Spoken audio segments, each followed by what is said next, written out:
का वो काला सच जिसको आज तक आप सभी लोगों से छिपाया गया, लेकिन अब वो धीरे धीरे आपके सामने आ रहा है। वैसे आप सभी लोग ये तो जानते ही हैं कि सलमान खान और विवेक ओबरॉय की एक भयानक लड़ाई हुई थी, जिसमें गाली गलौज दी गई और जान से मारने की धमकी के साथ साथ अंडरवर्ल्ड का भी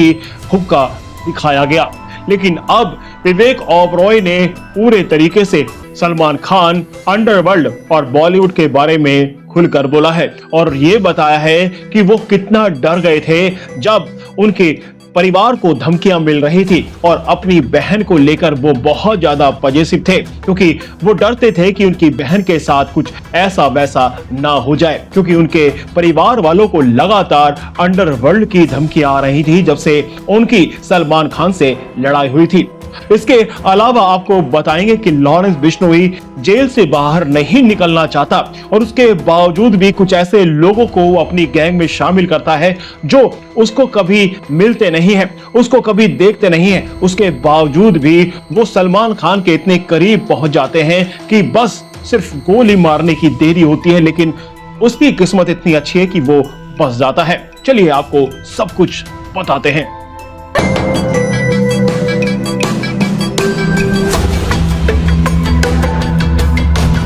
जैसा कि मैंने आपको बताया कि सलमान खान और विवेक ओबरॉय की एक भयानक लड़ाई हुई थी। उसी भयानक लड़ाई के बाद में विवेक ओबरॉय काफी डर गए थे, क्योंकि ऐश्वर्या राय और विवेक ओबरॉय एक रिलेशन में थे और वो रिलेशन सलमान खान को बिल्कुल भी पसंद नहीं आया था, जिसकी वजह से सलमान खान ने दारू के नशे में रात के 12 बजे के बाद एक कॉल किया विवेक ओबरॉय को और विवेक ओबरॉय को खूब गालियां दी, उसको धमकाया गया और ना जाने क्या क्या कहा गया। उसके बाद विवेक ओबरॉय ने यह कहा कि तुम बहुत ज्यादा नशे में हो, सुबह बात करना, लेकिन उसके बावजूद भी सलमान खान नहीं रुके। अब जैसे तैसे ये कई घंटों की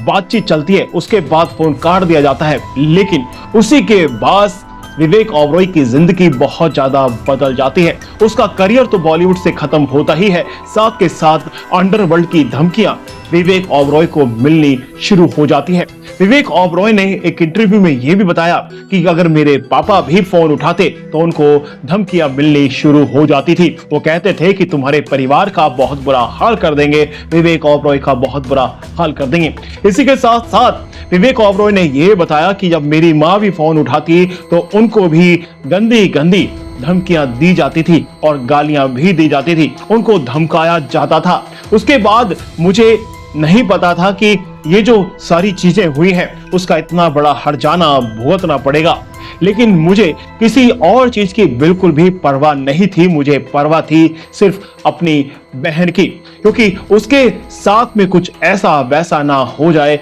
इसी चीज का मुझे डर सता रहा था।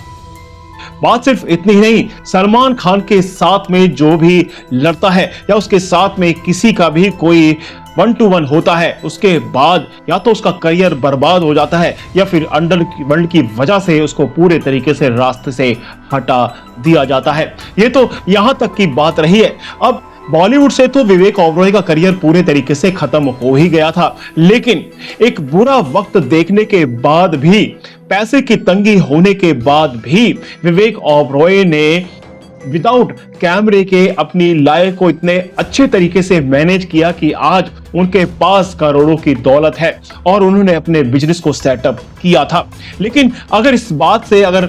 पूरे तरीके से राब्ता किया जाए और हम सलमान खान पे आए तो सलमान खान की जिंदगी पूरे तरीके से झंड हुई पड़ी है। सलमान खान अपनी जान के लिए इधर उधर भीख मांग रहा है और तो और सरकार की तरफ से सलमान खान को Z+ सिक्योरिटी दी गई। उसके अलावा उसके खुद के पर्सनल बॉडीगार्ड हैं और उसके भी अलावा सलमान खान ने एक बुलेट प्रूफ गाड़ी खरीदी है जिससे उसकी जान बच सके और इसके बाद ही कमांडो का एक घेरा रहता है कि उसके पास कोई भटक ना सके। इतनी सिक्योरिटी होने के बाद भी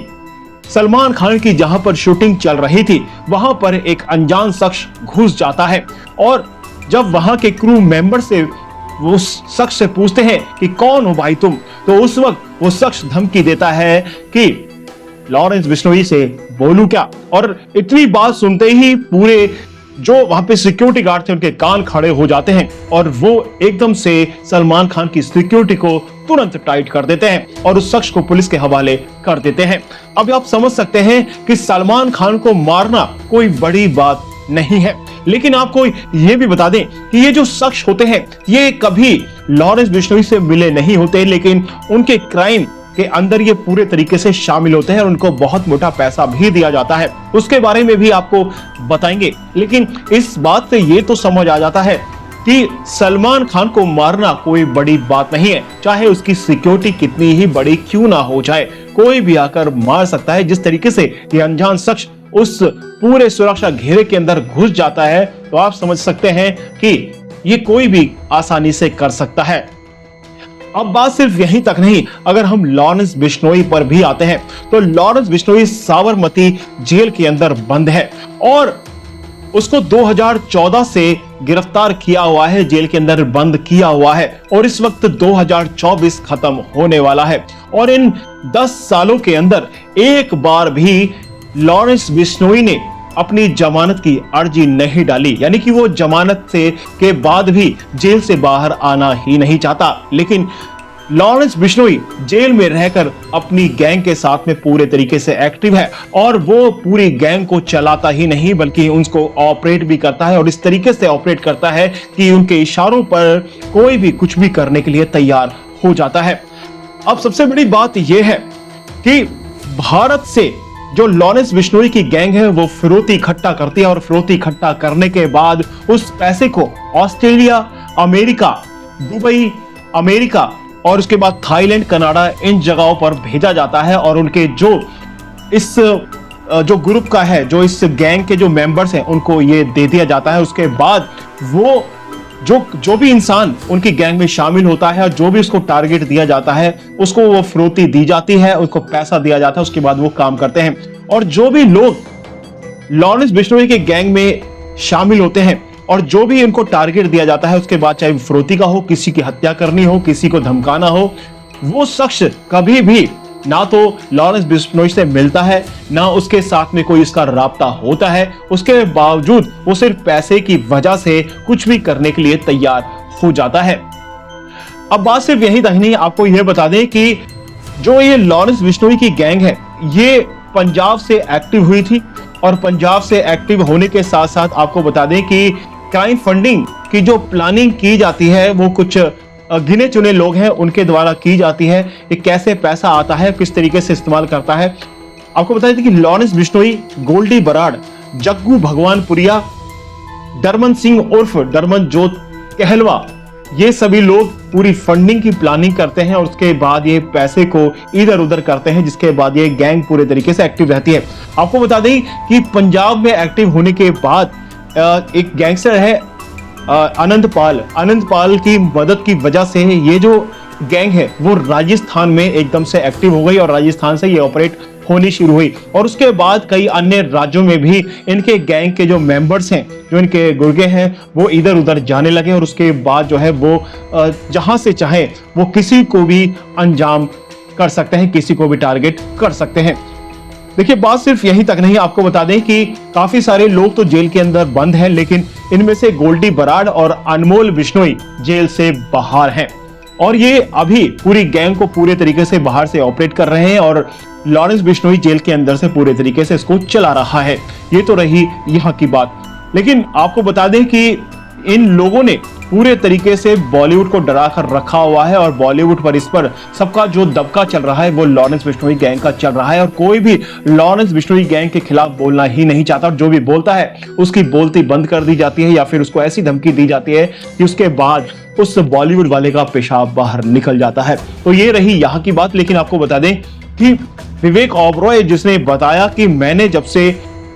जब से लड़ाई हुई सलमान खान के उसके बाद अंडरवर्ल्ड ने मुझे बहुत धमकाया, मुझे बहुत डराया, लेकिन उसके बाद भी मेरे ऊपर भगवान की इतनी कृपा रही है कि मैं इन सभी लोगों से बच गया और बचने के बाद भी मैंने अपने काम को आगे की तरफ बढ़ाया और आज मेरे पास जो भी है भगवान का दिया हुआ है। और सारी चीज़ ये है कि बॉलीवुड के अंदर कुछ ऐसे लोग हैं जो बहुत ज़्यादा गिरी हरकतें करते हैं और इतनी गिरी हरकतें कर देते हैं कि उनको समझ नहीं आता कि हम कितना गलत काम कर रहे हैं। वो सिर्फ अपना रुतबा कायम रखना चाहते हैं, लेकिन उनको ये नहीं पता कि वो किसी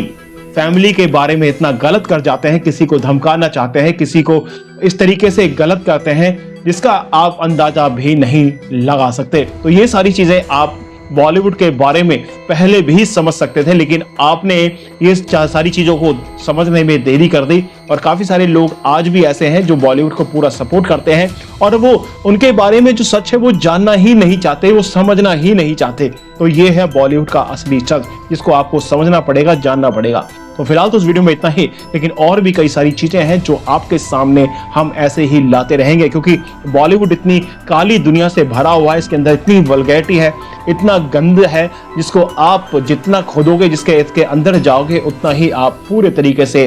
बदबूदार होते चले जाओगे। तो मिलते हैं कई और नई वीडियोस में, तब तक के लिए जय हिंद, जय भारत।